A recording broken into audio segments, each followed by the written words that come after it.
Bueno, muy buenas noches a todos los asistentes, bienvenidos a todos aquellos que se están conectando. Muchísimas gracias por sacar un espacio de su valioso tiempo para compartir con nosotros este nuevo webinar realizado por el capítulo de Cardiología de la Mujer.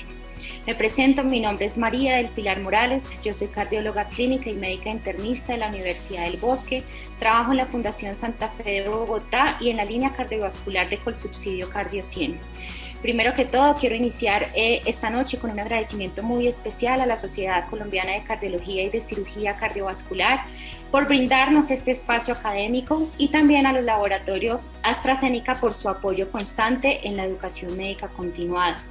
El día de hoy hablaremos acerca de un tema muy importante que está en un boom científico que nos apasiona a muchos y que desafortunadamente se está comportando como una epidemia y tiene una gran relevancia a nivel de la salud pública por su impacto en el pronóstico cardiovascular de nuestras pacientes.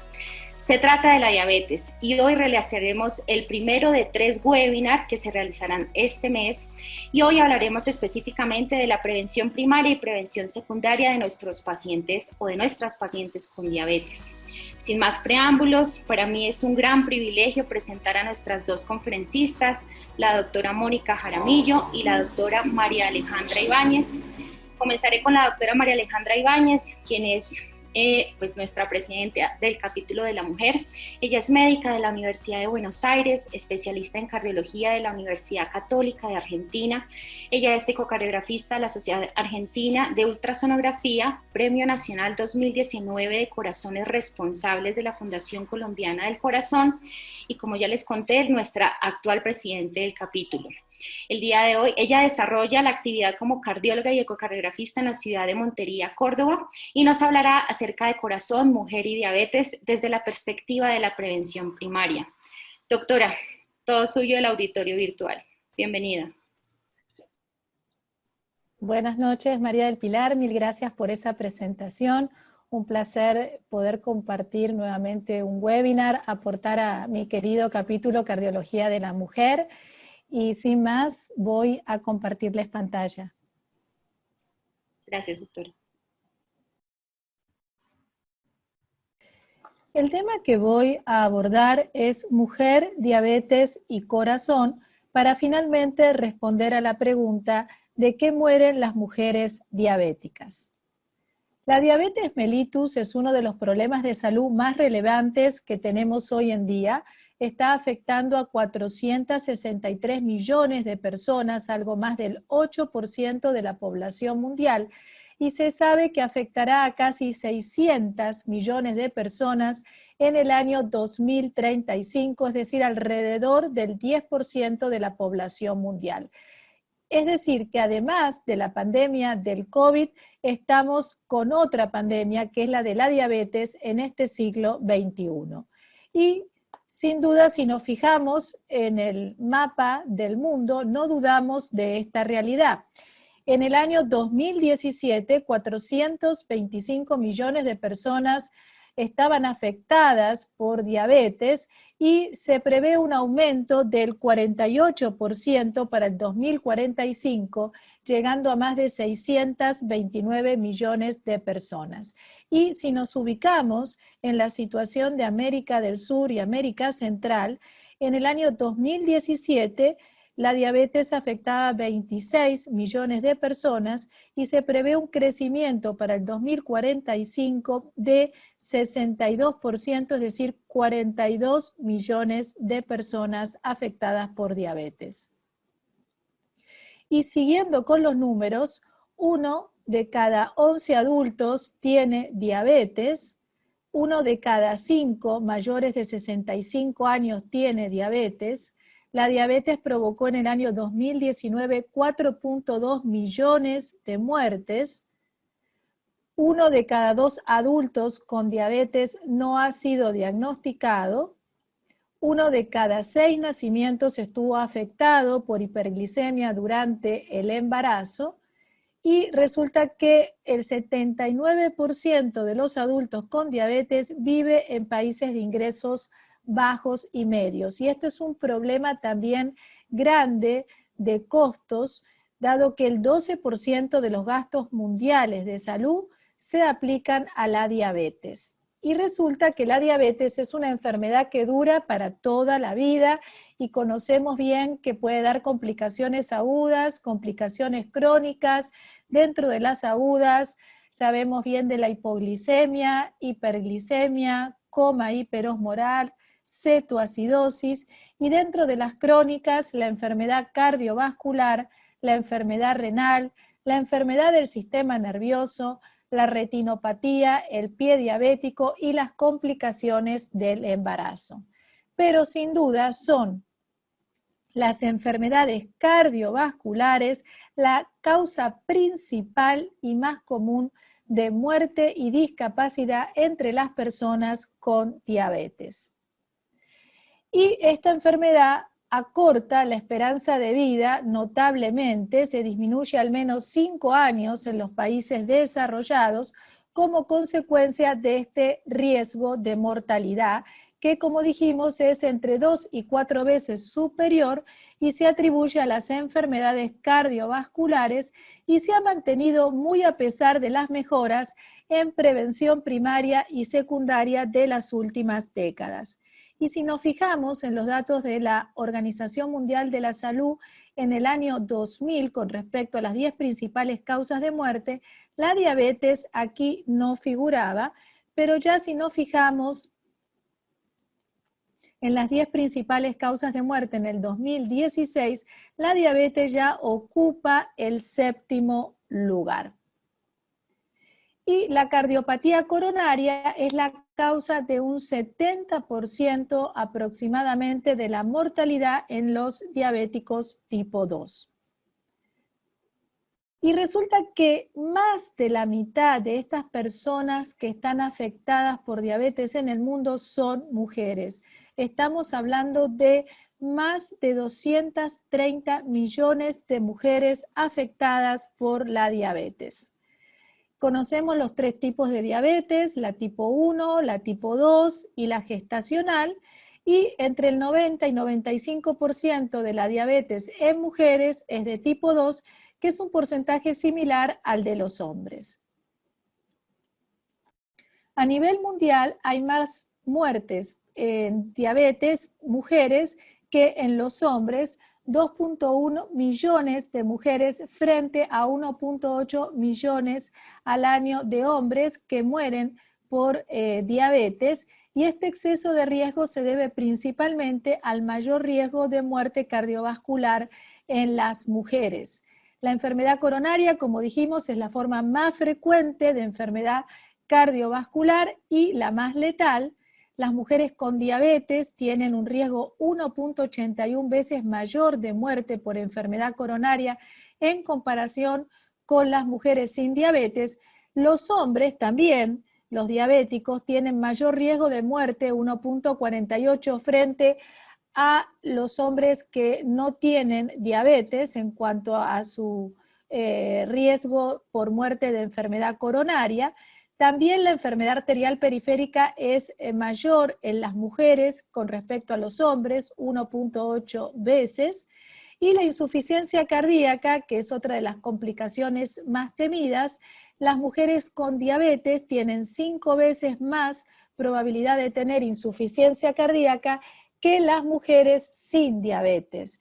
Los hombres con diabetes tienen 2 veces más probabilidad de tener insuficiencia cardíaca que los hombres sin diabetes. Ahora, yo les quiero comentar que en esta ocasión vamos a enfocarnos en enfermedad coronaria, porque el próximo webinar que vamos a tener por la sociedad tratará ya el tema más específico sobre diabetes e insuficiencia cardíaca. Entonces, como estamos diciendo, la enfermedad cardiovascular es la complicación más frecuente de la diabetes y es más probable en las mujeres. Las mujeres diabéticas sufren 3 veces más enfermedad cardiovascular que las no diabéticas, mientras que los hombres únicamente 2 veces. Y frente a la enfermedad cardiovascular, ¿qué sucede? Que en las mujeres aparece de 20 a 30 años antes con respecto a las mujeres no diabéticas. Es decir, que acá lo que estamos viendo es que esa relación que se da en la población normal, en donde la enfermedad cardiovascular aparece unos 10 años más tarde con respecto al hombre, por lo que ya sabemos que es la protección hormonal, la protección de los estrógenos antes de la menopausia. Aquí esta relación se pierde y la mujer tiene enfermedad cardiovascular antes que el hombre. Pero incluso los hombres diabéticos comparado con los no diabéticos también tienen un adelanto de la aparición de la enfermedad cardiovascular 15 a 20 años. Y lo cierto es que esa cardioprotección que se da en las mujeres premenopáusicas disminuye de forma significativa con la diabetes. En cuanto a la edad y el sexo en la diabetes mellitus, la prevalencia aumenta con la edad en ambos sexos. Se observa que en las personas de 60 años se da una prevalencia menor del 10%, entre los de 60 y 69 años la prevalencia es del 10 al 20%, y los mayores de 70 años con una prevalencia del 15 al 20% de diabetes mellitus. Y aquí vemos en este estudio europeo el DECODE, que incluyó más de 18.000 hombres y 7.316 mujeres de 30 años o más. Y aquí se observa que la concentración media de glucosa plasmática en ayunas, que está representada en color negro, se comporta con respecto a la edad con un aumento ligero en ambos sexos. Pero si ya nos vamos a la glucosa plasmática a las 2 horas postcarga, que está representada en color rojo, aumenta especialmente después de los 50 años, pero muy especialmente se observa ese aumento en las mujeres que están representadas en esta línea continua. Sobre todo esa diferencia se hace más pronunciada por encima de los 70 años, y consideremos que esta prueba de tolerancia a la glucosa oral da información pronóstica adicional y detecta personas con intolerancia a la glucosa que tienen mayor riesgo atribuible a muerte.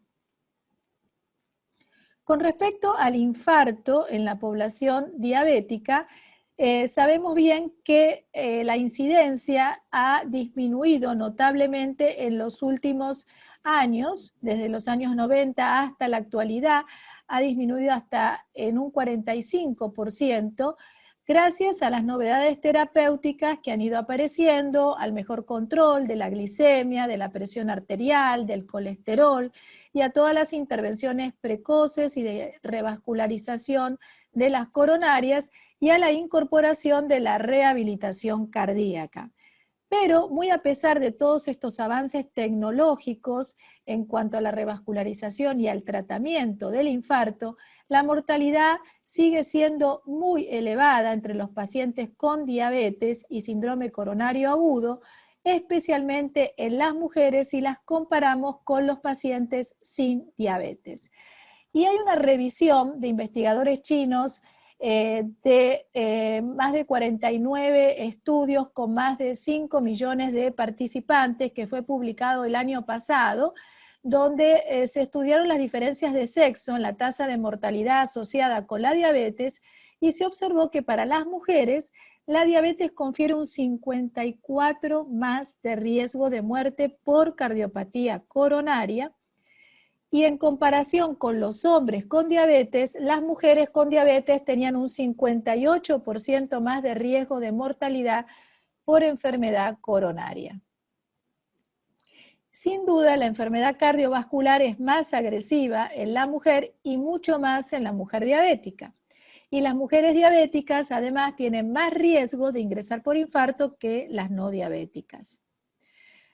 Aquí también tenemos otro estudio europeo con más de 750.000 pacientes con infarto, con una representación bastante buena de mujeres para lo que estamos acostumbrados, un 37%, y en este estudio se observó que la diabetes confiere un mayor riesgo de ingreso hospitalario por infarto en las mujeres en comparación con los hombres, que si bien la diabetes triplicó las tasas de ingresos por infarto en los hombres, la aumentó más de 4 veces entre las mujeres, y que la presencia de diabetes se asoció con un aumento de 3 veces en las tasas de intervención percutánea de las coronarias versus 4.4 veces en las mujeres, y en los hombres 5 veces más de cirugía de revascularización frente a 6.2 veces en las mujeres. Y acá también tenemos otro estudio, en este caso polaco, donde se evaluó el efecto de la diabetes tipo 2 en la evolución clínica y el pronóstico de las mujeres con infarto agudo de miocardio con elevación del segmento ST y la diabetes. Se analizaron más de 26.000 pacientes hospitalizados durante un año. Y se observó un exceso de mortalidad en las mujeres diabéticas, 28.5% versus 21.1% en los hombres diabéticos. Además, este registro mostró que hasta el 45.2% de las mujeres con diabetes recibieron solo tratamiento conservador y que fueron menos seleccionadas para angiografía coronaria e intervención percutánea de las coronarias. Y aunque sabemos que mejoró la intervención percutánea de las coronarias, los resultados a 12 meses en las mujeres con diabetes, se usó con mucho menos frecuencia en comparación con mujeres sin diabetes y en comparación con hombres con diabetes.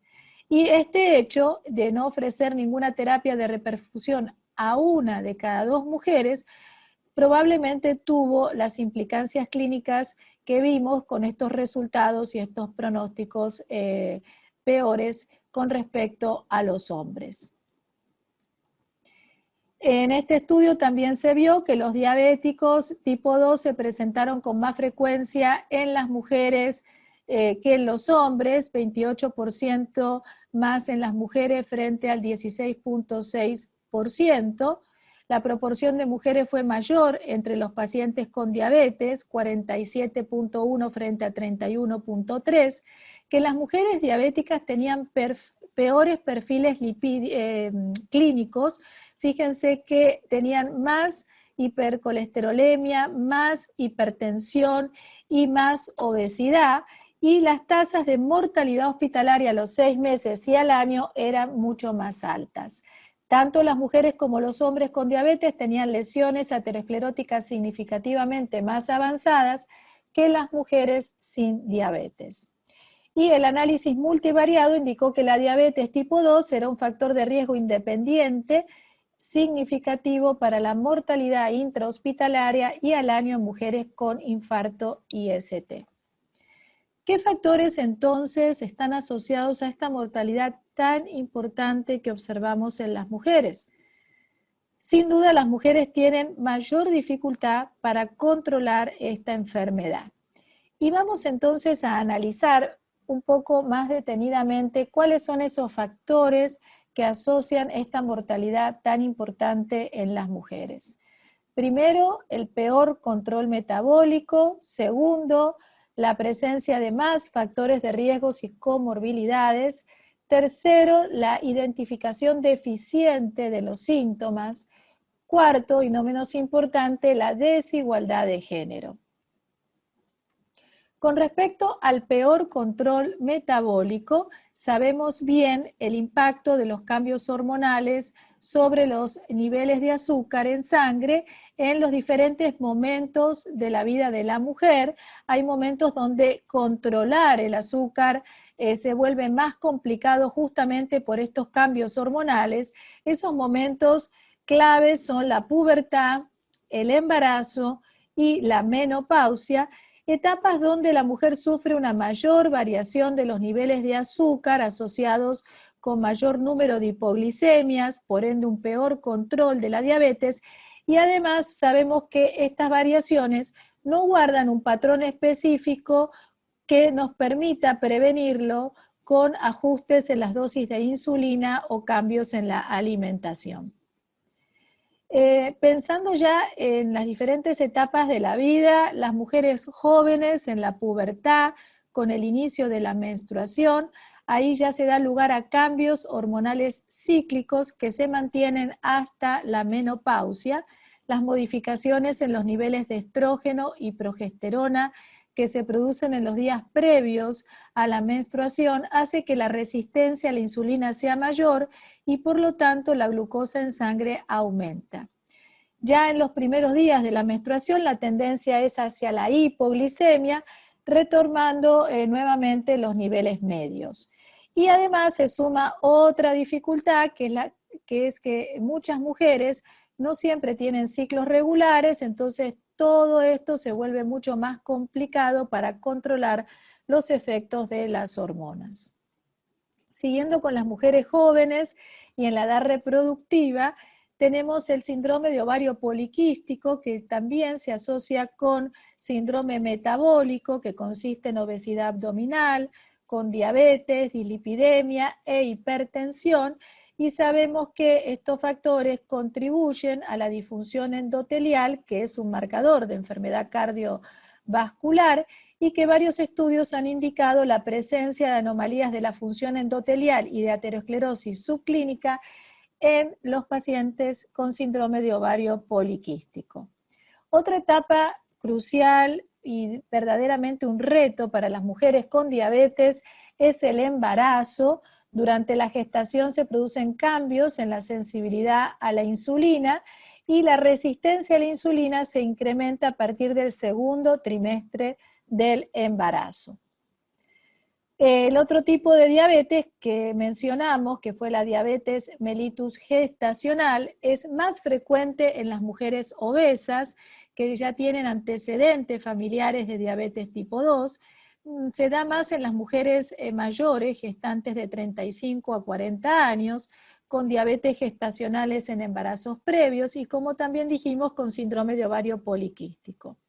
Las mujeres con antecedentes de diabetes mellitus gestacional tienen un riesgo a futuro aumentado de enfermedad cardiovascular, de ahí la importancia de preguntar cuando llega una mujer a nuestra consulta sobre su situación en su etapa de gestación, porque se ha visto que incrementa de 1.4 hasta 20 veces el riesgo de diabetes mellitus tipo 2, que aumenta 2 veces el riesgo de hipertensión, 2 veces el riesgo de ictus y 2.8 veces, casi 3 veces el riesgo de cardiopatía isquémica. La diabetes gestacional, como dijimos, tiende a repetirse en embarazos sucesivos hasta en un 45% de los casos y predispone a padecer con el tiempo una diabetes tipo 2 hasta un 60% aumenta este riesgo. También tenemos que preguntar sobre la pérdida de embarazos, que es un evento común asociado con enfermedad aterosclerótica posterior y cardiopatía isquémica, y es un predictor de diabetes tipo 2. Fíjense, acá también tenemos este estudio danés que identificó a más de 24.000 mujeres con diabetes tipo 2 y observó que las mujeres que habían experimentado 1, 2 o 3 pérdidas de embarazo tenían respectivamente 18, 38 y 71% más de riesgo de desarrollar diabetes tipo 2 en comparación con las mujeres que no tuvieron pérdida durante sus embarazos. Otra situación que hay que siempre preguntar es la menopausia prematura, esa que ocurre en mujeres con menos de 40 años, es un factor potenciador de riesgo. Sabemos que de por sí la menopausia aumenta el riesgo de enfermedad cardiovascular, es una etapa donde la retirada de los estrógenos hace que se produzcan cambios en la distribución de la grasa corporal, reducción de la tolerancia a la glucosa, anomalías lipídicas, aumento de la presión arterial, aumento del tono simpático y aparición más agresiva de la disfunción endotelial y la inflamación vascular. Ya en la etapa de mujeres mayores de 45 años tenemos la menopausia, que es la edad de mayor riesgo para el comienzo de enfermedades crónicas en la mujer, como la diabetes y la hipertensión, y se asocia muy frecuentemente a cambios metabólicos, al sobrepeso, a la obesidad y al sedentarismo. Y como sabemos, es una etapa donde al desaparecer el efecto protector de los estrógenos sobre el endotelio, igualamos y empezamos a superar el riesgo cardiovascular con respecto a los hombres. Pero en las mujeres diabéticas este riesgo, como bien expusimos, es todavía mayor. Y además es una etapa donde los cambios hormonales hacen que los niveles de azúcar en sangre suban, bajen y que estas variaciones se vuelvan menos previsibles. Y a su vez estas variaciones empeoran los síntomas propios de la menopausia, como son la fatiga, la irritabilidad y los sofocos, por lo cual nos consultan muy frecuentemente.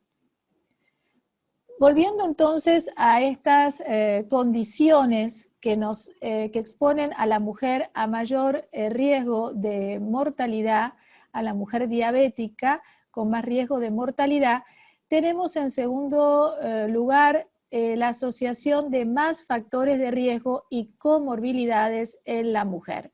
Más del 50% de las mujeres diabéticas que ingresan por infarto tiene 2 o 3 factores de riesgo. Tiene más insuficiencia renal y tiene más depresión. Y fíjense los factores de riesgo que todos conocemos, que son los tradicionales factores de riesgo y que compartimos con los hombres, pero las mujeres además sumamos todos estos factores de riesgo que llamamos no tradicionales o los factores de riesgo emergentes, que es muy necesario que los busquemos, los interroguemos ante una mujer que nos consulta con diabetes, todo lo que tiene que ver con las complicaciones del embarazo, las enfermedades autoinmunes, la menarca y la menopausia precoz, antecedentes de tratamiento de cáncer y la depresión. Las mujeres con diabetes tienen menos probabilidades de alcanzar los objetivos de colesterol LDL y tienen una mayor prevalencia de obesidad que los hombres. Vemos también este estudio muy interesante que ya estudió la prevalencia en el Caribe de mujeres diabéticas en comparación con los hombres, un estudio que abarcó desde el 2007 hasta el 2016, un metaanálisis con más de 8.000 artículos, y se observó que en comparación con los hombres se encontró un mayor número de mujeres que eran obesas, físicamente inactivas y más tenían también diabetes, y la diabetes y sus factores de riesgo finalmente se concluye que siguen afectando desproporcionadamente a las mujeres en el Caribe. Y aquí tenemos este estudio europeo español, el estudio Sirena del 2015, con 631 mujeres con cardiopatía isquémica estable, que también se describió en este estudio el perfil clínico de las mujeres que fueron atendidas en consultas de cardiología, y se observó una elevada prevalencia de factores de riesgo cardiovasculares y además inadecuadamente controlados en la mujer. 77.7 tenía hipertensión, 40.7 diabetes y 68% dislipidemia, con un 30.7% de hipertensión no controlada, 78.4% con cifras de colesterol LDL superior a 70 miligramos por decilitro y casi la mitad con una hemoglobina glicosilada superior al 7%.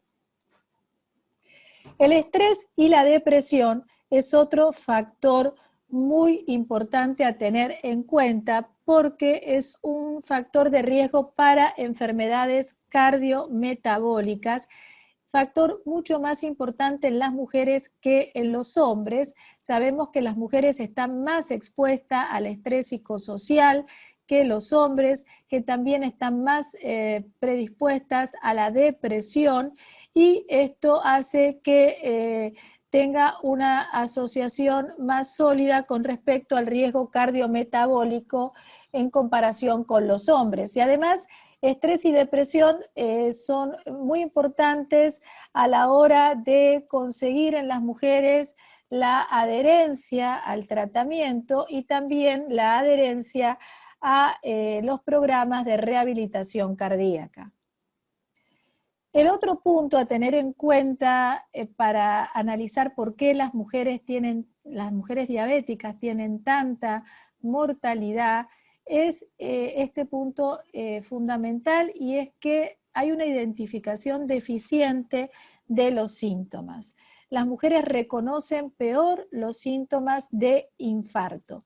Y esto sucede porque cuando nos enseñan cómo se comporta o cómo aparece el dolor de infarto, nos lo enseñan fundamentalmente sobre el patrón masculino, que es el dolor opresivo en el pecho, que sabemos que se irradia al miembro superior izquierdo, que puede irradiarse también hacia el cuello, pero lo cierto es que la mujer, sobre todo la mujer joven, no siempre presenta este patrón masculino y tiene otro tipo de manifestación, más con cansancio, con una fatiga, con disnea, con dolor abdominal, con náuseas, con mareos, y la mujer no identifica estos síntomas como alerta de estar padeciendo un problema de tipo infarto. Y esto se agrava aún más porque estos síntomas muchas veces también son desconocidos por el personal de la salud. Todo lo que hace es a contribuir con una atención tardía de la mujer, retrasando ese momento para la angioplastia primaria, que es, como sabemos, el tratamiento de elección en las mujeres diabéticas con infarto. Es decir, esa ventana, ese tiempo fundamental para conseguir músculo, que es el tiempo puerta-balón, o ahora que estamos en tiempo de COVID y vamos más hacia la terapia con fibrinolíticos, el tiempo puerta-aguja. Todo eso, esta atención tardía, contribuye a la mayor mortalidad y a las complicaciones que observamos en las mujeres. Y por último, pero no menos importante, la desigualdad de género. Es una realidad y que tenemos que considerar los sesgos incrustados en los servicios de salud. Hay evidencias de que las mujeres tienen menos probabilidades de que los médicos evalúen sus factores de riesgo, y estamos hablando de los factores de riesgo tradicionales. Mucho más aún con respecto a estos factores de riesgos que mencioné como emergentes o no tradicionales, que el sector salud los conoce menos y los investiga menos. En comparación con las mujeres mayores con alto riesgo de enfermedad cardiovascular, las más jóvenes sucede que tienen también menos probabilidad de recibir tratamiento preventivo. Por eso de que también el mito de que la enfermedad cardiovascular es una enfermedad de hombres, y también saber que las mujeres con diabetes o enfermedad cardiovascular se diagnostican más tarde y que tienen menos frecuencia de tratamiento con estatinas, con aspirinas o con inhibidores de la ECA y beta bloqueantes que los hombres, y además también reciben, como vimos en los estudios, menos intervención percutánea de las coronarias, menos revascularización coronaria y menos acceden a los programas de rehabilitación cardíaca. Otro punto fundamental es la infrarrepresentación de las mujeres en los ensayos clínicos, porque aún cuando se respeta la medicación, se observa que las mujeres no siempre se benefician de la misma medida que los hombres, y esto se debe en gran parte a ese problema bien documentado de la infrarrepresentación de las mujeres en los ensayos clínicos. Sabemos que son raros los estudios donde las mujeres tienen más de un 30% de participación, y esta participación insuficiente en los ensayos más importantes, sin duda ha influido en la formulación de las normas y directrices que actualmente están disponibles sobre población masculina mayoritaria. Y cuando nos preguntamos, después de todo esto, cuál es el mejor momento para empezar prevención primaria, cuándo la prevención secundaria, sabemos bien que estudios anatomopatológicos demostraron que los adultos tienen en su mayoría alguna evidencia de aterosclerosis coronaria, aunque no tengan síntomas clínicos, pero esto es mucho más frecuente en el diabético, en donde la isquemia miocárdica frecuentemente es silente. Por eso, esta barrera es muy arbitraria entre la prevención primaria y secundaria. Tenemos que borrar esa frontera, porque no hay que esperar a que nuestras pacientes lleguen con infarto para iniciar esa prevención primaria, porque la placa de ateroma sabemos bien que empieza en la segunda década de la vida, y si le añadimos, como vimos, la diabetes, empieza muy temprano la disfunción endotelial. Es decir, que tenemos que actuar en prevención desde las niñas y desde las mujeres jóvenes. Ya entonces vamos a concluir. La principal causa de muerte en las mujeres diabéticas es la enfermedad cardiovascular, de modo que las mujeres diabéticas están muriendo de enfermedad cardiovascular, que la incidencia de infarto es mayor en la mujer diabética que en la no diabética y mayor que en los hombres diabéticos, que las mujeres jóvenes tienen peor pronóstico que los hombres, que la diabetes tipo 2 no solo aumenta el riesgo de síndrome coronario agudo, sino que también agrava significativamente la evolución del infarto de miocardio y empeora su pronóstico, como vimos en varios estudios aleatorizados y observacionales. Las mujeres diabéticas reciben menos tratamiento invasivo y un tratamiento farmacológico menos agresivo en comparación con los hombres. Las enfermedades cardiovasculares tienen un peor pronóstico en las mujeres, especialmente cuando se las diagnostica tarde, por todo lo que hemos visto recién. Y la representación de las mujeres en los ensayos cardiovasculares clínicos debe aumentar para mejorar el pronóstico de la mujer diabética frente al infarto. Mensaje para llevar a casa: replantear las estrategias de manejo para las mujeres diabéticas y así conseguir una detección precoz de esta enfermedad, una intervención terapéutica más temprana y terapias antidiabéticas más agresivas. Sin duda, hay una necesidad urgente de desarrollar estrategias de evaluación de riesgo e intervenciones terapéuticas que sean específicas por sexo y género, que se dirijan al control de la diabetes en el contexto de la prevención de las enfermedades del corazón. Ya para finalizar, dejarlos entonces con el mensaje de la Federación Internacional de Diabetes. Muchas mujeres en el mundo no tienen acceso a la educación, no tienen acceso al tratamiento ni a la atención. Por eso tenemos que actuar hoy para poder cambiar el mañana. Muchas gracias.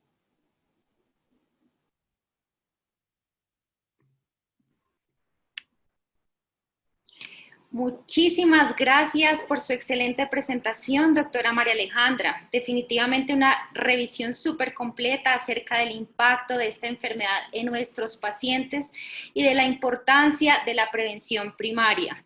Quisiera agradecer a los 250 asistentes que se encuentran conectados. Gracias por su apoyo, porque nos motiva a continuar difundiendo la cardiología desde un enfoque de género. No olviden realizar sus preguntas en el icono de preguntas y respuestas para discutirlas al final. Y ahora para mí es un orgullo presentar a una de mis maestras, la doctora Mónica Jaramillo.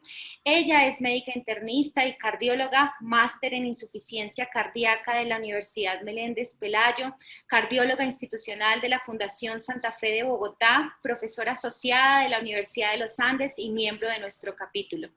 La doctora Mónica nos hablará acerca del abordaje de la paciente diabética con enfermedad cardiovascular establecida, ya no prevención primaria, sino prevención secundaria. Doctora Mónica, buenas noches, tiene la palabra. Buenas noches, Pilar, muchas gracias por la presentación. Vamos a compartir pantalla. Vale.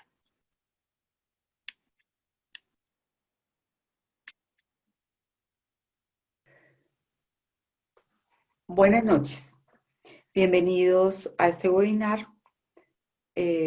Hablaremos del tratamiento de la mujer diabética con enfermedad cardiovascular. Esta es la agenda que revisaremos. Cuando nosotros hablamos del estilo de vida, los pilares de un estilo de vida saludable corresponden a 5 ítems. Primero, ejercicio entre 150 a 300 minutos moderado por semana dividido en 3 a 5 dosis o 75 minutos de ejercicio vigoroso. Una dieta que sea rica en frutas y verduras, ácidos grasos poliinsaturados, que sea bajo en carbohidratos de rápida absorción y bajo en grasa saturada. Cero tabaquismo, un índice de masa corporal entre 18 a 25 unidades por kilogramos, consumo responsable de alcohol, máximo una bebida por día para las mujeres o 10 a la semana. Cuando nosotros tenemos estos 5 pilares del estilo de vida saludables, como se demostró en el estudio de las enfermeras de Estados Unidos, con 84.129 mujeres con un seguimiento a 14 años, se evitan el 82% de los eventos cardiovasculares mayores, lo cual fue confirmado en Suecia con una cohorte de 24.440 mujeres con un seguimiento de 6.2 años, donde se disminuyó un 72% los infartos agudos del miocardio en el momento en que nosotros tenemos todos los estilos de vida saludable juntos. Pero esto no solamente ocurre en personas sanas, también se ha demostrado en pacientes con diabetes mellitus. La presentación de enfermedad cardiovascular, enfermedad isquémica coronaria y de ictus también se disminuye en una forma importante si nosotros tenemos un estilo de vida saludable. Solamente si no fumamos, si consumimos alcohol máximo 15 gramos al día, si hacemos actividad física, entre mayor cantidad de actividad física, se obtiene una mayor protección cardiovascular, siendo la misma protección se mantiene si usted hace ejercicio mayor o igual a 3.5 horas por semana, y si tiene unos hábitos de vida saludables, entre mayor cantidad de hábitos de vida saludable, que son las frutas y verduras, la grasa saturada, la grasa poliinsaturada, y la dieta baja en carbohidratos para tener el índice de masa corporal normal, con eso vamos a tener cada vez menor cantidad de riesgo cardiovascular. Aunque tomar 15 gramos, hasta 15 gramos de consumo de alcohol al día disminuye la enfermedad cardiovascular, no hay ninguna indicación de tomar alcohol para disminuir esta enfermedad cardiovascular, ya que aumenta el riesgo de carcinoma, aumenta la obesidad y aumenta el riesgo de presentar enfermedades hepáticas severas. Si nosotros unimos uno tras otro de los estilos de vida saludable, vamos a ganar muchísimo más. De tal forma, en esta misma cohorte podemos ver que la incidencia de enfermedad cardiovascular, cuando tenemos 3 o más estilos de vida saludables juntos, se va a disminuir en un 52% y la mortalidad cardiovascular se alcanza a disminuir hasta en un 68%. Pero si a uno le diagnostican diabetes mellitus o a una mujer se le diagnostica diabetes mellitus y esta mujer, en vez de empezar en ese momento a tener hábitos de estilo de vida saludables, empieza a dañar más sus hábitos, continúa comiendo en forma inadecuada, subiendo de peso o fuma, también se le va a aumentar la mortalidad cardiovascular, se le va a aumentar la incidencia de accidentes cerebrovascular, la incidencia de enfermedad isquémica cardíaca y de enfermedad cardiovascular. Fíjese que la mortalidad cardiovascular puede aumentarse hasta en un 61%.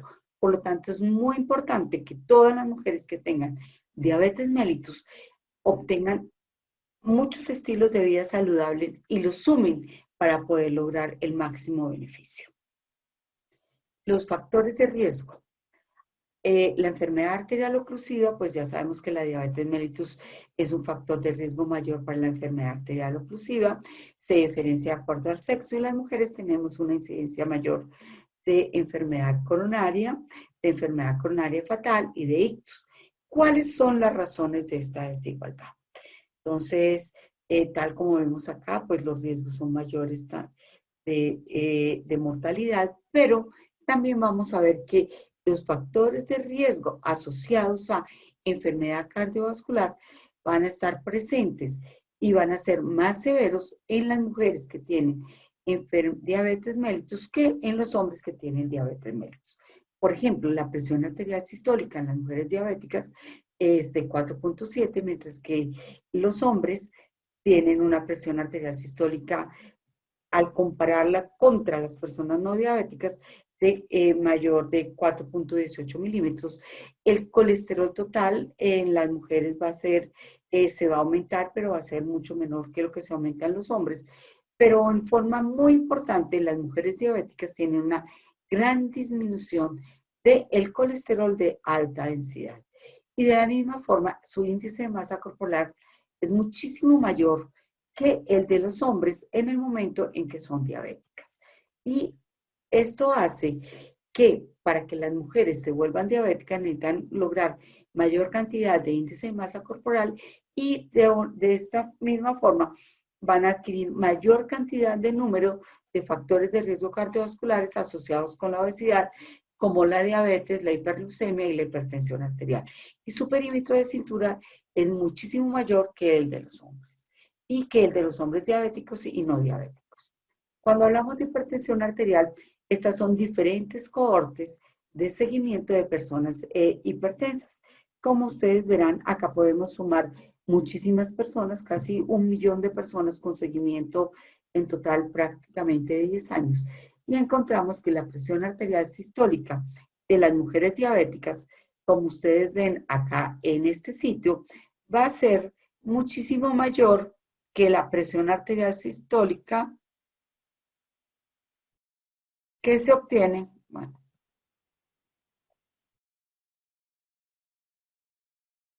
que la presión arterial sistólica que se obtiene en los hombres.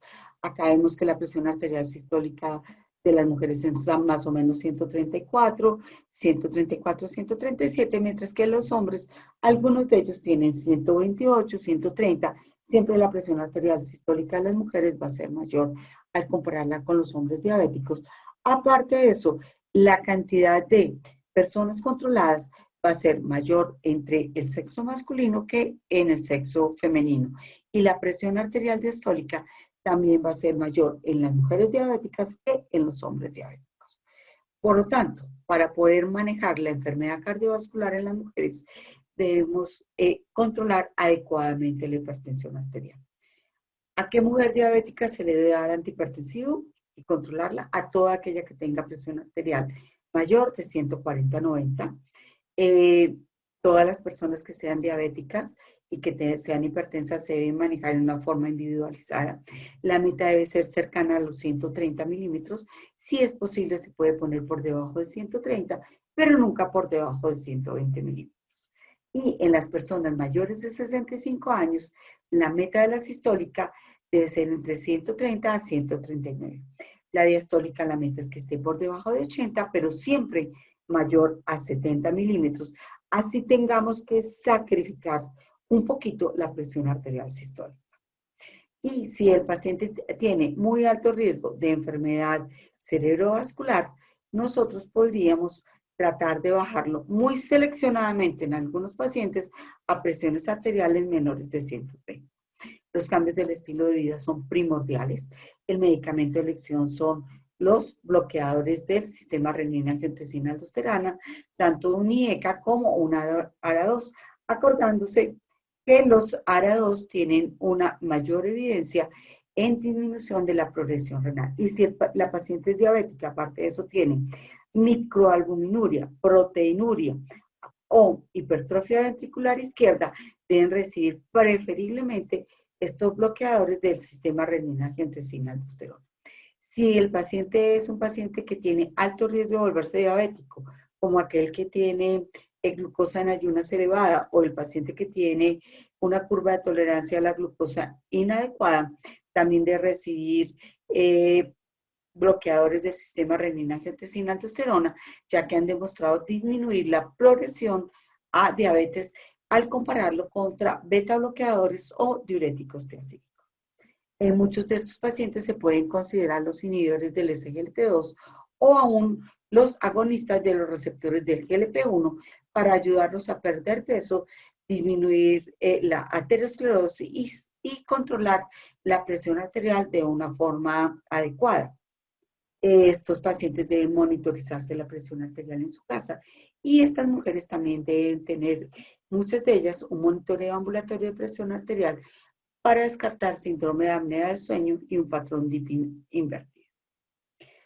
Aunque el ADA dice que no debemos iniciar 2 medicamentos, sino en aquel momento en que el paciente tenga presión arterial por encima de 160-100, todas las guías actuales de cardiología y de las sociedades de hipertensión dice que nosotros deberíamos iniciar con 2 medicamentos, preferiblemente uno que bloquee el sistema renina-angiotensina-aldosterona, más un antagonista de los canales de calcio del tipo amlodipino, toda vez que el paciente tenga mayor de 140/90 de presión arterial para lograr un control mucho más rápido y un control más preciso.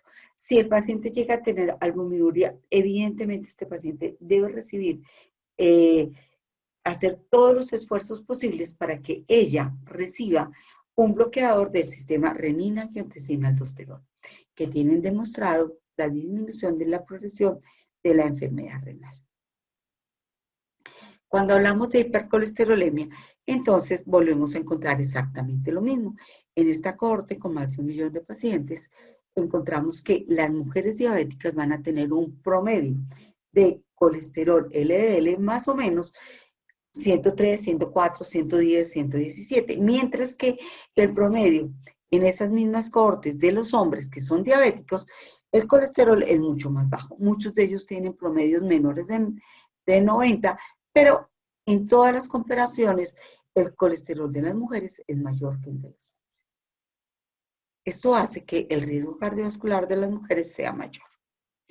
Entonces, ¿qué hacemos? Para poder saber exactamente cuál es el nivel de colesterol, porque seguimos con la medicina individualizada que requiere la paciente, tenemos que calcularle el riesgo cardiovascular. Ningún paciente diabético es de bajo riesgo cardiovascular, por lo menos es de riesgo cardiovascular moderado. ¿Quiénes tienen un riesgo cardiovascular moderado? Las personas jóvenes, las diabetes mellitus tipo 1 menores de 35 años o los tipo 2 menores de 50 años, con una duración de la diabetes menor de 10 años y sin otros factores de riesgo.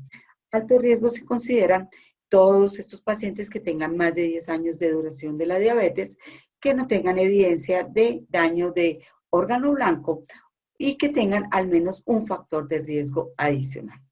Si ya el paciente tiene diabetes mellitus y tiene enfermedad cardiovascular establecida, que acuérdense en que puede ser cerebral, periférica, o coronaria, o que tenga un aneurisma, por ejemplo, en los grandes vasos, o que tenga evidencia de daño de órgano blanco, que principalmente es retinopatía, microalbuminuria, hipertrofia ventricular izquierda, o que tenga enfermedad renal crónica con tasa de filtración menor del 30, o que tenga 3 o más factores de riesgo cardiovasculares mayores, como la edad, la obesidad, diabetes mellitus, dilipidemia e hipertensión, o que tengan una diabetes mellitus tipo 1 de muy larga duración, de mayor de 20 años, se consideran pacientes de muy alto riesgo.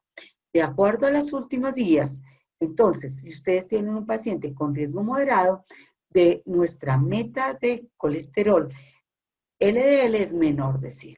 Si el paciente tiene un riesgo alto, la meta de colesterol es menor de 70. Y si tiene muy alto riesgo, la meta de colesterol debe ser menor de 55 miligramos. En algunas ocasiones se puede usar colesterol no HDL. Las estatinas son los medicamentos de elección y se deben usar en dosis altas o en dosis al menos moderadas de alta intensidad para lograr los niveles de colesterol indicados. Si no se alcanzan los niveles de colesterol LDL al usar las estatinas, se puede adicionar ezetimibe.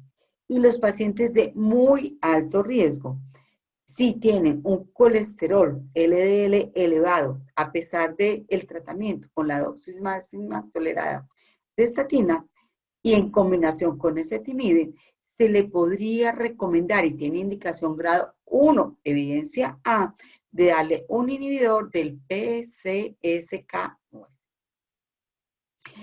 También las intervenciones en el estilo de vida, la pérdida de peso, el uso de alimentos ricos en omega 3 y una disminución del consumo de carbohidratos debe considerarse en todos los pacientes que tengan los triglicéridos elevados. Y si no se pueden mejorar con los cambios del estilo de vida, en último caso se le podría adicionar fibratos. Pero llega una parte muy importante, que es el control de la glucemia. En este control de la glucemia sí tenemos unos datos ambiguos sobre el uso de medicamentos y sobre todo, sobre las metas alcanzadas y las diferencias entre los hombres y las mujeres. Algunos de los estudios de cohortes muestran que las mujeres tienen mejor control, otros muestran que los hombres tienen mejor control. En esto, pues prácticamente es muy similar entre los hombres y las mujeres, entonces no hay una mayor diferencia. Pero, ¿qué hemos aprendido?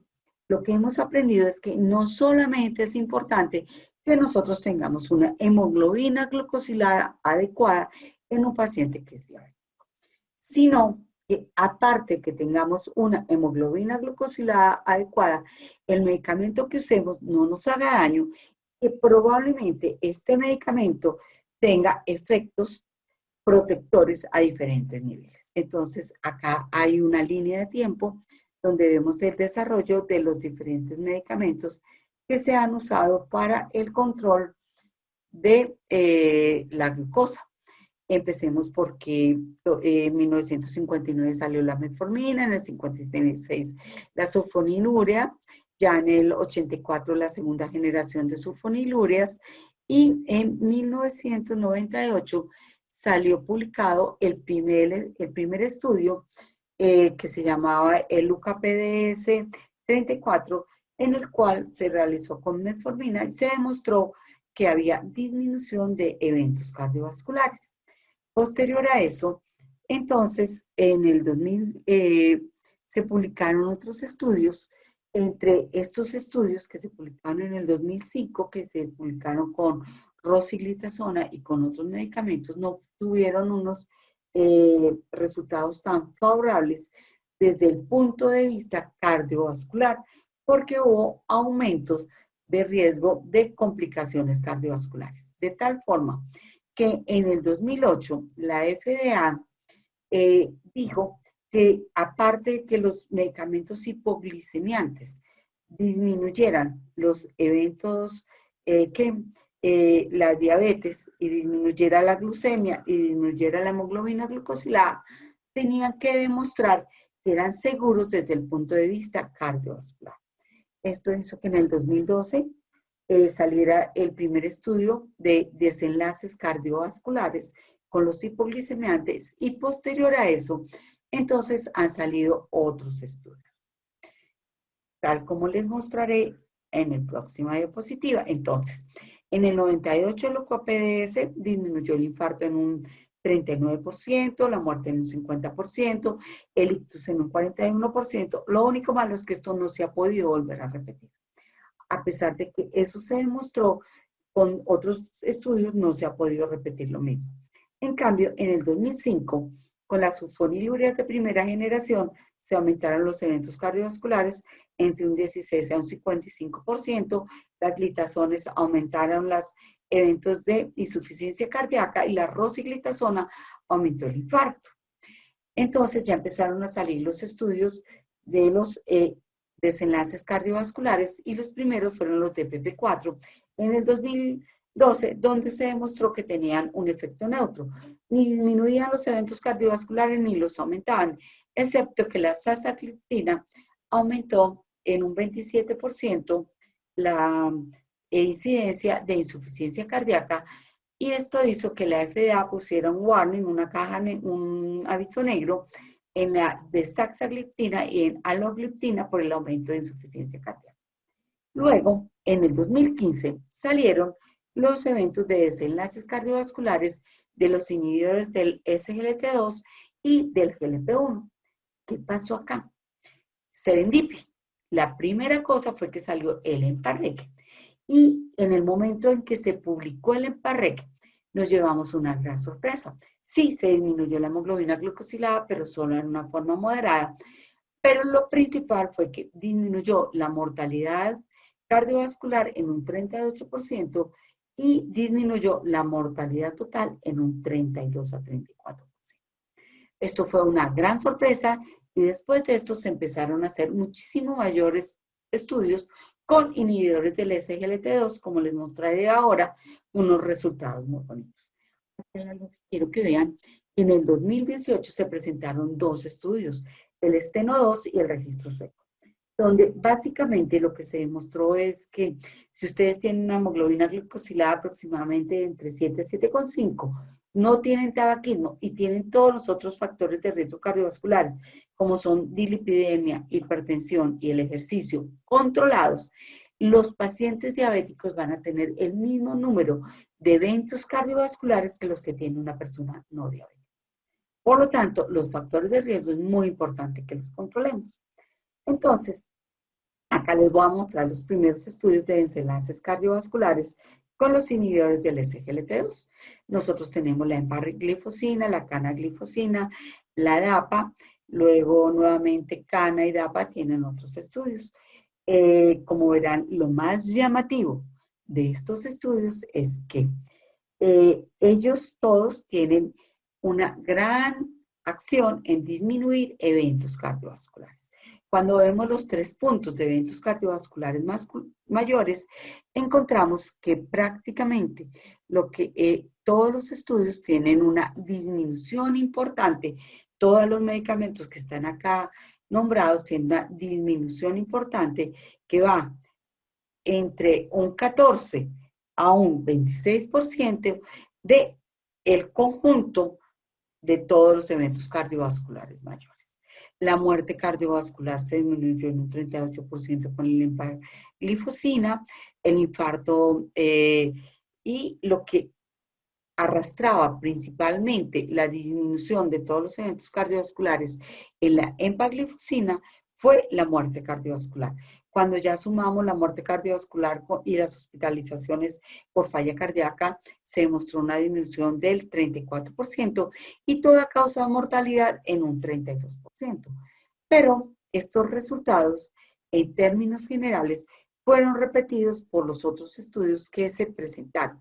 Y por ejemplo acá, si vemos el estudio DAPA-HF, donde encontramos claramente que hay una disminución de la mortalidad de los eventos cardiovasculares mayores prácticamente en un 26%, de la muerte cardiovascular en un 25%, del infarto no fatal en un 18% y del stroke no fatal en un 17%, todos en forma significativa. Esto nos dice que estos medicamentos pasan a ser casi unos medicamentos cardiovasculares que unos medicamentos hipoglicemiantes. Tienen otra gran ventaja, de la cual hablarán en otro webinar, que es los eventos renales y la progresión de la enfermedad renal, también se demostró en ellos. Pero posteriormente a esto, entonces salieron los estudios de los resultados cardiovasculares con los agonistas de los receptores del GLP-1. En este caso, también se demostró que habían unas grandes ventajas desde el punto de vista cardiovascular. Cuando vemos en estos estudios, también hay una gran tendencia a la disminución de los eventos cardiovasculares mayores. Como ustedes verán acá, pues algunos de ellos, como por ejemplo el liraglutide, tiene una disminución del 13%. Cuando vemos, por ejemplo, la muerte cardiovascular también se disminuyó con liraglutide. El infarto no fatal está en todo el 1%. Y los eventos renales, estos medicamentos con el liraglutide también tienen una disminución de eventos renales. Ya les voy a mostrar más adelante un conglomerado de cómo actúan todos estos medicamentos juntos. Este ya es del 2020 con unos estudios más recientes donde vamos a buscar el riesgo de eventos ateroscleróticos cardiovasculares mayores, la aparición de esto en pacientes que tengan enfermedad diabética. Entonces, si nosotros le damos biparagonistas, evidentemente hay una disminución en total de los eventos cardiovasculares mayores están exactamente en todo el límite con un 0.99%. Pero hay algunos de estos estudios donde tienen una tendencia grande al aumento de eventos cardiovasculares mayores. Entonces, esto no se comparte exactamente con todos los medicamentos. Por lo tanto, estos medicamentos en este momento no se considera que deban ser los de elección. Los inhibidores del DPP-4, todos sus estudios de desenlaces cardiovasculares muestran que esto es prácticamente neutro, está en todo el 1 sin irse hacia un lado o hacia el otro. Cuando nosotros vemos que si el control intensivo de la glucemia contra el control no tan intensivo de la glucemia disminuye los eventos cardiovasculares, acá también está demostrado que sí, los disminuye, que es importante, en un 10%. En cambio, el estudio Origin con insulina glargina no se demostró que disminuyera eventos cardiovasculares y con la carbosa tampoco se demostró disminución de los eventos cardiovasculares, asimismo como con la disminución de peso. Y en cambio, cuando llegamos a nuestros nuevos medicamentos, en el momento que hacemos esta metaanálisis, esta metaregresión, encontramos que en estos estudios, por ejemplo, los agonistas de los receptores del GLP-1 tienen en total una disminución de un 12% de los eventos cardiovasculares mayores al unirlos todos, y los inhibidores del SGLT2 tienen exactamente la misma disminución de un 12%. Esto significa que si nosotros queremos disminuir eventos cardiovasculares mayores en los pacientes diabéticos, debemos tratar de usar estos medicamentos que tienen claramente demostrado disminución de eventos cardiovasculares. Aunque primero, estos son todos los hipoglicemiantes cuando nosotros los colocamos juntos. Y entonces, controlar la glucemia, ponerla en las metas adecuadas, que van a depender directamente de la cantidad de daño que tenga el paciente, nos va a disminuir los eventos cardiovasculares mayores. Esto significa que si el paciente es un paciente que está relativamente sano, que no está deteriorado, se le debe buscar una hemoglobina glicosilada muy cerca a 7. Pero si tenemos un paciente que es un paciente anciano, que ha estado mal controlado, que hace hipotensión ortostática, que tiene daño renal y alto riesgo de hacer hipoglicemia, a ese paciente se le podría dejar una meta mucho más laxa, como de un 8%. Cuando tenemos acá, entonces, los eventos cardiovasculares mayores en total disminuyen, la mortalidad cardiovascular disminuye, el infarto agudo del miocardio disminuye, el stroke disminuye y toda causa de mortalidad disminuye. Pero la falla cardíaca, cuando unimos todos los tipos de hipoglicemiantes, tanto lo que son las sulfonilureas, todos los que son agonistas de los PPAR, y todo tipo de forma de disminuir la glucemia, la falla cardíaca no se disminuye. Pero los eventos cardiovasculares mayores sí.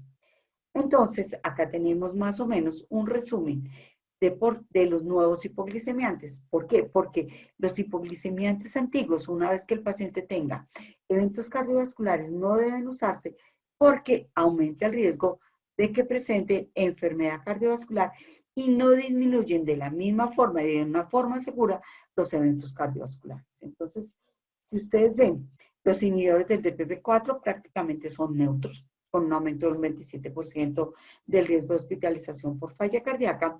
Los agonistas de los receptores del GLP-1 van a disminuir el riesgo de los eventos cardiovasculares entre un 26 a un 13%, y van a disminuir el liraglutide, disminuye el infarto agudo del miocardio, van a disminuir la muerte cardiovascular y algunos de ellos van a disminuir el riesgo de stroke y otros tienen efectos neutros. Y ellos tienen un efecto neutro, completamente neutro para hospitalizaciones por falla cardíaca. Mientras que los inhibidores de los SGLT2 van a tener una disminución de los 3 puntos de eventos cardiovasculares mayores en conjuntos, el conglomerado, tanto la empaglifosina, la canaglifosina y la dapaglifosina, tienen demostrado la disminución de esto entre un 17 a un 14%. El riesgo de muerte cardiovascular se logró con aquel paciente que estaba tomando epaglifosina en un 38%.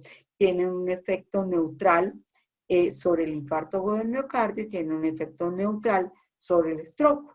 Mientras que ellos tres disminuyen grandemente el riesgo de hospitalización por falla cardíaca.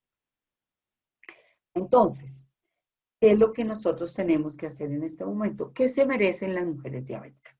Un control adecuado de todos los factores de riesgo, pero más que eso, cuando vamos a controlar un paciente que tiene diabetes y enfermedad cardiovascular, debemos elegir un medicamento que tenga efectos tanto o nefroprotectores o renoprotectores o efectos que sean antiateroscleróticos.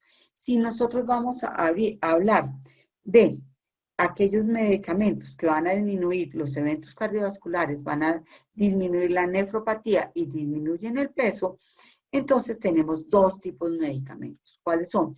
Los inhibidores del SGLT2 y los agonistas de los receptores del GLP-1.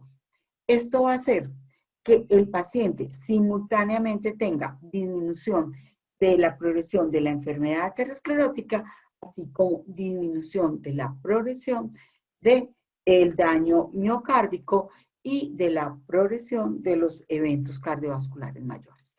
De tal forma que si nosotros vamos a revisar, estas son las guías europeas de cardiología de diabetes y prediabetes, ellos dicen que todo paciente que tenga diabetes mellitus tipo 2, enfermedad cardiovascular establecida o un riesgo cardiovascular alto o muy alto, en el momento que nosotros le vamos a iniciar un hipoglicemiante, deberíamos iniciar o un inhibidor del SGLT2 o monoterapia con un agonista de los receptores del GLP-1.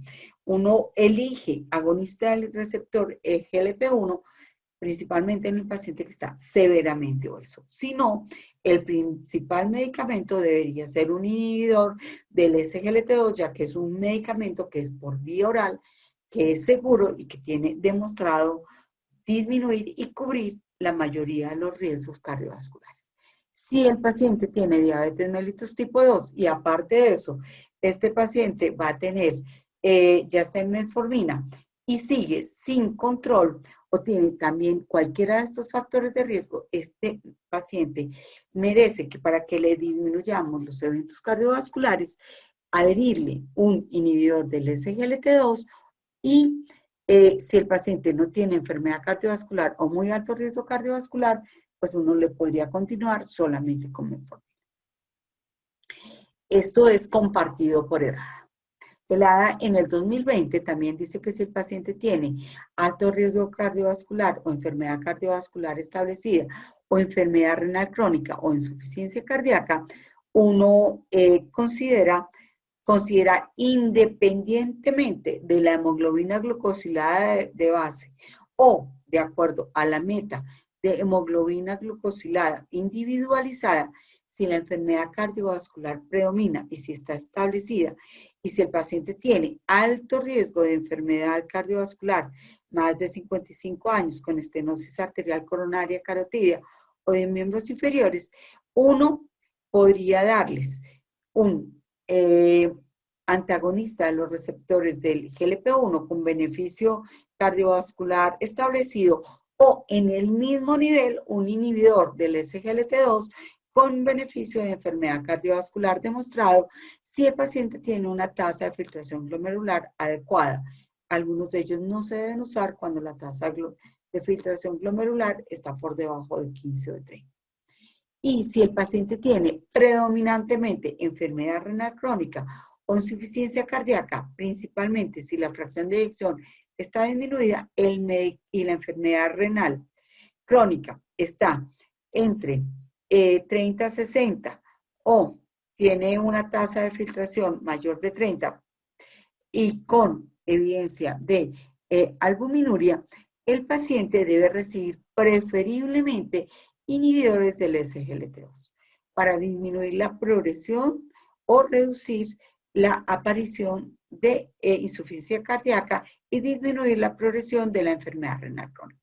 Entonces, como ustedes ven, la primera cosa que uno tiene que hacer con un paciente diabético es ver si tiene o no tiene enfermedad renal crónica o enfermedad cardiovascular establecida para elegir el medicamento.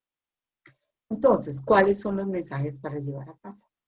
La primera causa de mortalidad de mujeres con diabetes mellitus tipo 2 en la enfermedad cardiovascular.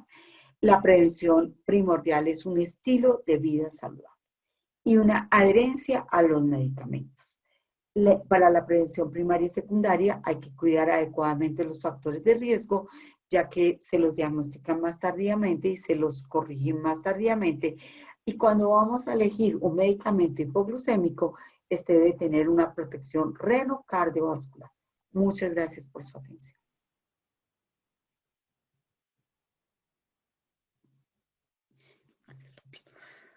Doctora Jaramillo, muchísimas gracias por su clara y amplia presentación. Con esto tenemos entonces entendido que luego de establecida la enfermedad cardiovascular en las pacientes diabéticas, no hay nada más importante que impactar en todos los factores de riesgo y trabajar arduamente en alcanzar las metas que nos hemos propuesto desde el inicio del tratamiento. Bueno, para comenzar, entonces ya tenemos varias preguntas en el webinar. Nos saludan desde México, Venezuela, Ocaña. Un saludo a todos nuestros amigos que nos están acompañando. Tengo varias preguntas.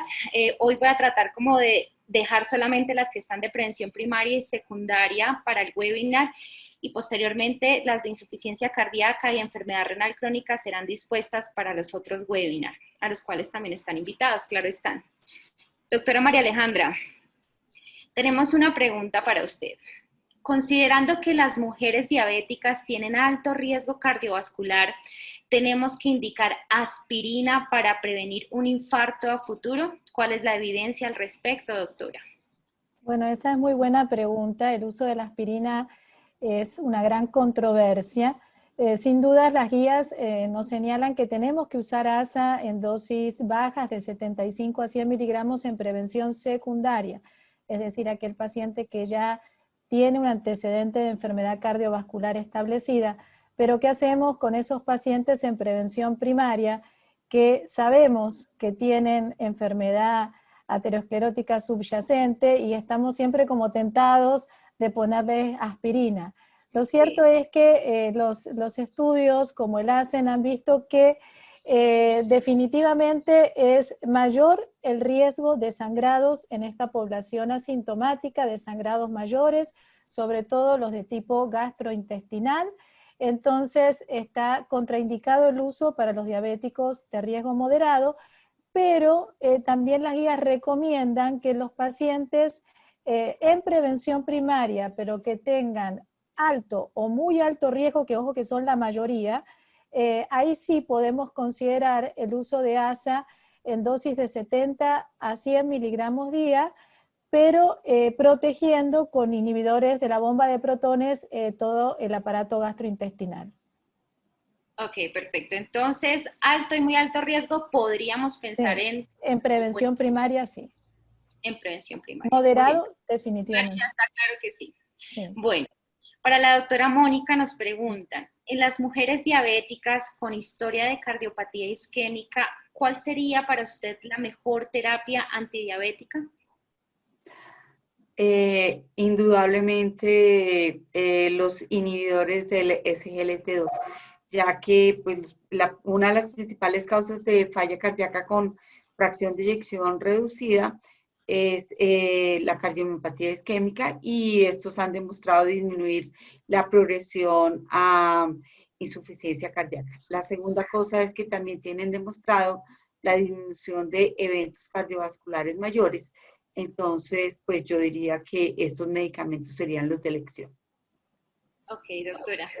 Teniendo en cuenta eso de una vez, continuando con la misma pregunta para la doctora Mónica, en ese caso, para cuando ya está usando un antibiótico, ¿cuáles son las metas de hemoglobina glicosilada para las mujeres de alto y muy alto riesgo cardiovascular, doctora? Se supone, eso es individualizado, completamente individualizado. El nivel de, si uno tiene muy alto riesgo cardiovascular y el paciente no tiene compromiso de otros órganos o no tiene muchas comorbilidades y no es un paciente frágil, ojalá fuera entre 6 a 6,5. Una paciente joven diabética que tiene muy alto riesgo cardiovascular debería tratar de buscar una meta de hemoglobina glucosilada entre 6 a 6,5. Si, por ejemplo, es una paciente anciana que tiene muy alto riesgo cardiovascular, que es una paciente frágil, que tiene compromiso aterosclerótico generalizado, pues uno le podría dejar una meta más laxa, logrando niveles por encima de 7,5 y ojalá por debajo de 8. Pero, pues, principalmente, ojalá lo más estricto posible, pero depende de los otros comorbilidades y las múltiples enfermedades subyacentes que tenga el paciente. De acuerdo. Ahora un caso contrario, doctora María Alejandra. Una mujer que es diabética, que es hipertensa y que es obesa, pero que no tiene historia de cardiopatía isquémica. ¿Usted qué antidiabético le dejaría?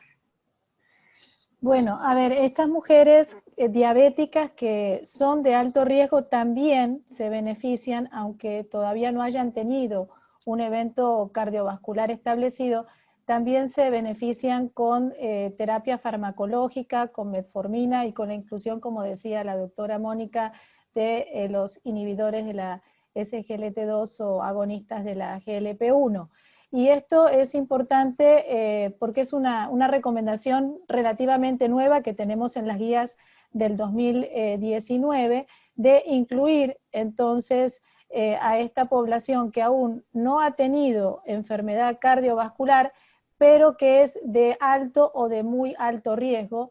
Hay que iniciarle entonces la metformina, si ya la traían, colocarle uno de estos nuevos antidiabéticos, iniciamos con uno de cualquiera de ellos dos, y esto es independiente de las metas de hemoglobina glicosilada.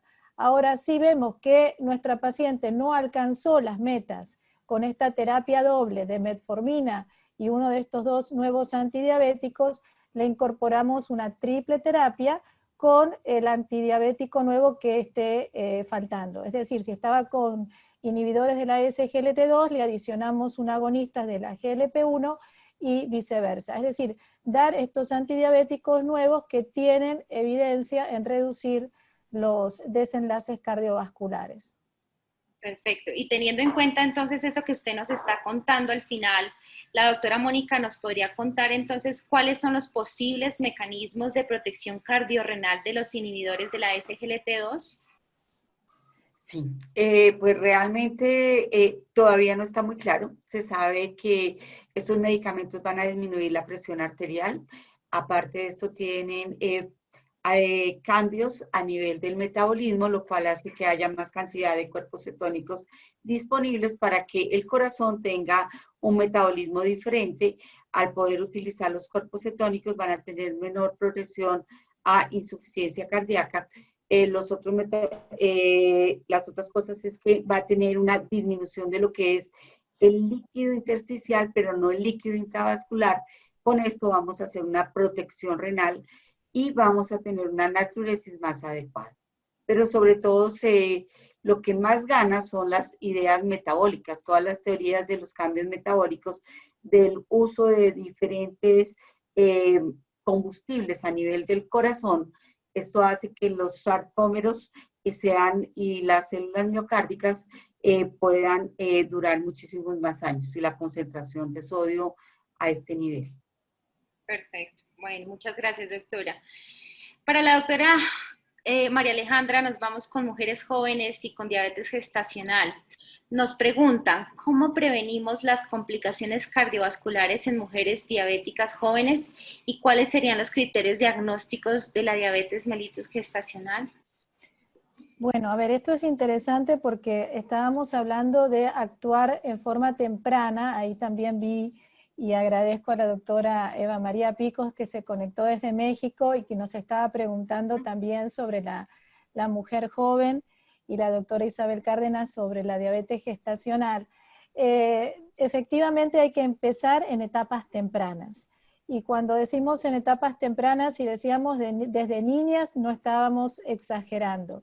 Es importante que a la mujer entonces joven en la etapa reproductiva le identifiquemos esos factores de riesgo. Y acá es importante que nosotros también seamos conscientes de la realidad de nuestro sistema de salud.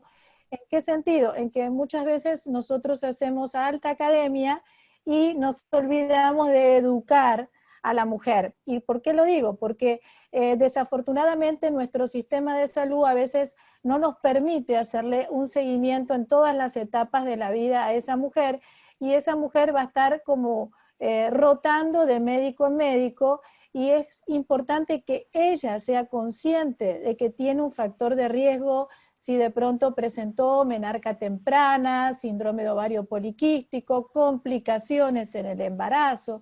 Es muy importante que ella sepa y reconozca que es un factor que la va a marcar como a tener riesgo cardiovascular a futuro. Entonces, en primer lugar, a esa mujer joven, empoderarla en el conocimiento de sus factores de riesgo a futuro, para que también se lo remarque a ese médico cuando llega a la consulta para que no la descuide, para que siga atento a sus factores de riesgo. ¿En cuanto a qué? En cuanto a que mantenga un peso saludable, en que haga actividad física los 150 minutos que también hablaba la doctora Mónica, semanales, que es fundamental combatir el sedentarismo, que obviamente no fume, 0 cigarrillos son los números aceptados, que conozca precisamente, hablando de números, esos números que se asocian con salud cardiovascular, que la mujer joven, si es diabética, sobre todo conozca cuáles son sus metas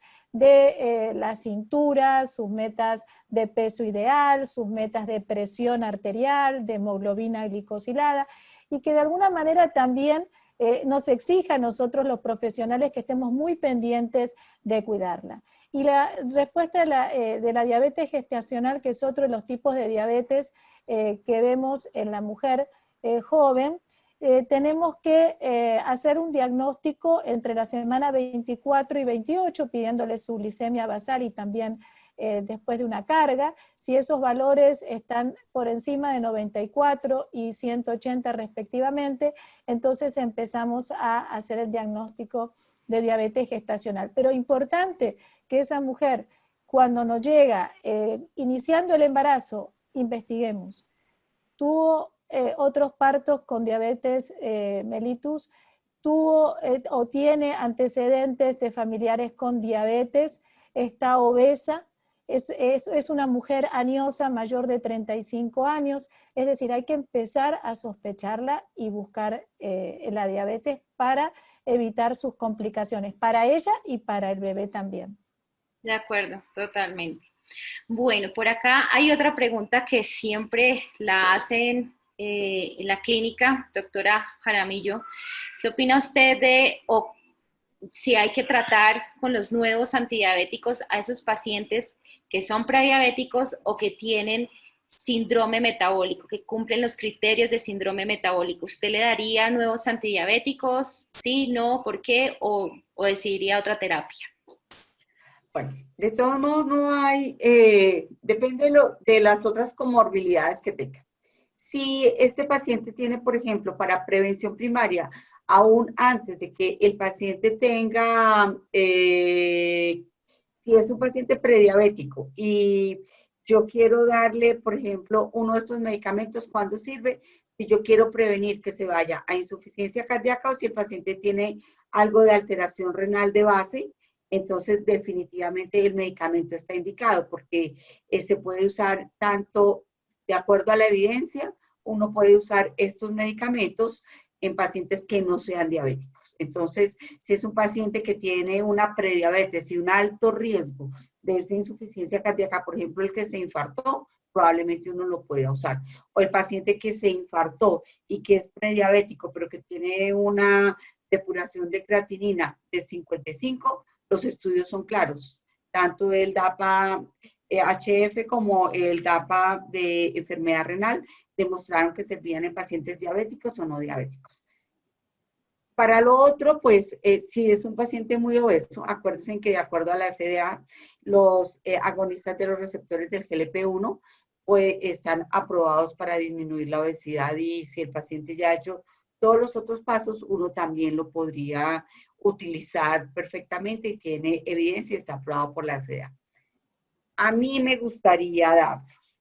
Yo estaría de acuerdo. Si yo fuera la persona que tuviera una hemoglobina glicosilada de 6,4 y tuviera un sobrepeso y bueno, de 6,4 no me equivoqué, de 5,9 y tuviera un sobrepeso, yo me tomaría el inhibidor del SGLT2. Yo. Y si o usaría los agonistas de los receptores GLP-1.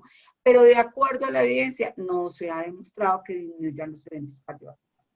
No sé, todavía no está aprobado, pero pues yo lo usaría. Es muy probable. No hace. ¿Qué? Es muy probable que con los nuevos estudios en enfermedad renal crónica y con falla cardíaca las guías cambien y ya no sea necesario ser diabético para iniciar estos medicamentos, pero tiene razón, doctora, hay otros escenarios en los que podemos evaluar y eventualmente, pues si las guías no lo permiten y hay autorización por INVIMA y esto, pues son medicamentos con un excelente perfil cardiovascular y renovascular que tenemos que tener siempre en cuenta. Bueno, ya para casi que terminar, hay una pregunta importante para la doctora que también nos pasa muy frecuentemente en el área ambulatoria y es aquella paciente mujer diabética con un dolor torácico que cataloga uno como atípico. ¿Usted qué haría? ¿Estarían indicados los estudios para descartar isquemia en estas pacientes? A ver, como explicábamos nosotros acá en la conferencia, la mujer, sobre todo la mujer joven, hace mucho dolor precordial atípico, y le decimos atípico porque no sigue el patrón masculino, y hace mucho también un equivalente que es la disnea, y a veces no nos queda muy claro si es o no un síntoma de isquemia. Lo cierto es que la estrategia de hacer estudios a población asintomática, tanto hombres como mujeres diabéticos asintomáticos, no ha resultado ser costo efectiva. A lo largo del tiempo se ve que no hay diferencias en cuanto a la muerte de origen cardiovascular o angina inestable con respecto o comparado con las estrategias de ser muy agresivos con los factores de riesgo y con los estilos de vida saludable. Pero hay unas excepciones, y una excepción es esta, la presencia de un dolor precordial atípico, de una disnea de causa no muy clara. También está como excepción el presentar otro lecho vascular enfermo, y en esos casos también cuando hay un electrocardiograma que me está haciendo sugerir isquemia, en esos casos, y nuevamente retomamos, el paciente o la mujer con alto y muy alto riesgo cardiovascular, ahí sí está indicado hacer pruebas como de pronto una prueba de esfuerzo, un ecocardiograma de estrés o una angiotac, pero solamente en esas excepciones, porque paciente diabético asintomático, pues por estrategia costo efectiva es donde volvemos e insistimos en los estilos de vida saludable, recordando que esta es una enfermedad que responde a malos hábitos en los estilos de vida saludable, ¿no? Sí, de hecho, para la enfermedad coronaria estable sabemos que una vez uno coge ese paciente con esos síntomas, tiene que tratar médicamente ese paciente, aliviar o cambiar sus hábitos de estilo de vida y después, si esas cosas no mejoran, ahí sí entrar a hacer estudios, digamos, determinados. Eso en pacientes, digamos, de no tan alto riesgo, que habría que pensarlo también, o en que estén asintomáticos. Una última pregunta, ¿existen las mujeres diabéticas sanas? Y la uno con otra pregunta que por acá me dicen, ¿qué tipo de diabetes hay? ¿Cuáles son los síntomas y cómo prevenirla? Pues de prevención ya hablamos, sería los tipos y los síntomas que tenemos. Bueno, en realidad sí, hay 3 tipos de diabetes, como dijimos, la tipo 1, la tipo 2, la diabetes gestacional. Las mujeres, al igual que los hombres, en un 90-95% presentan la diabetes tipo 2. Casi todas presentan los síntomas de poliuria, polidipsia, polifagia, pero muy frecuentemente son asintomáticas. Y si existe la diabética sana, desafortunadamente no. No, yo creo que Mónica también está de acuerdo en que no existe el diabético de bajo riesgo cardiovascular. Cuando le ponemos el sello de diabético a un paciente, ya lo subimos a un riesgo moderado. Y fíjense que riesgo moderado, ¿qué es? Menor de 50 años de edad, que tenga una historia menor de 10 años de diabetes y que no tenga ningún factor de riesgo asociado. Y eso es muy difícil, son los menos los de riesgo moderado y desafortunadamente los que más vemos son los de alto y de muy alto riesgo, es decir, ese diabético que ya tiene enfermedad cardiovascular, que tiene proteinuria, que tiene enfermedad renal, que tiene por lo menos 2 o 3 factores de riesgo como ser mayor de 60 años, ser hipertenso, ser obeso, ser dislipidémico. Es decir, ese es el grueso de pacientes diabéticos, así que, y es donde más tenemos que hacer entonces prevención. Ok, doctora, muchas gracias. Creo que hay algunas preguntas que no alcanzaremos a responder en vivo en aras del tiempo, creo que las podríamos responder por interno. Hay otras preguntas que también hacen referencia a la insuficiencia cardíaca y enfermedad renal crónica. Y pues con esto entonces doy la cuña que tenemos entonces otros 2 webinars. Este sería el primero, prevención primaria y prevención secundaria en pacientes mujeres diabéticas. De hoy en 8 días, el 14 de octubre, están muy invitados todos ustedes a nuestro webinar de falla cardíaca en mujer diabética y la evidencia de los ISGLT2. Y ya para finalizar octubre tenemos nuestro segundo webinar internacional, el tercero en diabetes, con 2 invitadas internacionales que nos darían toda la perspectiva de la enfermedad renal crónica en mujeres diabéticas y la última evidencia que todos sabemos que pues ha sido impresionante. Muchísimas gracias a todos los que todavía nos acompañan. Muchas gracias a Jorge por asistirnos. Recuerden que la asistencia a los webinars de la Sociedad Colombiana de Cardiología otorga puntos para la recertificación y que estos pueden ser descargados directamente de la página de la Sociedad Colombiana de Cardiología. No sería nada más por el día de hoy y mil gracias por acompañarnos. Gracias, hasta la próxima entonces. Muchas gracias Mónica, gracias María del Pilar. Gracias. Muchas gracias. A todos, gracias. A ustedes, hasta la próxima. Chao, Jorgito, gracias. Adiós.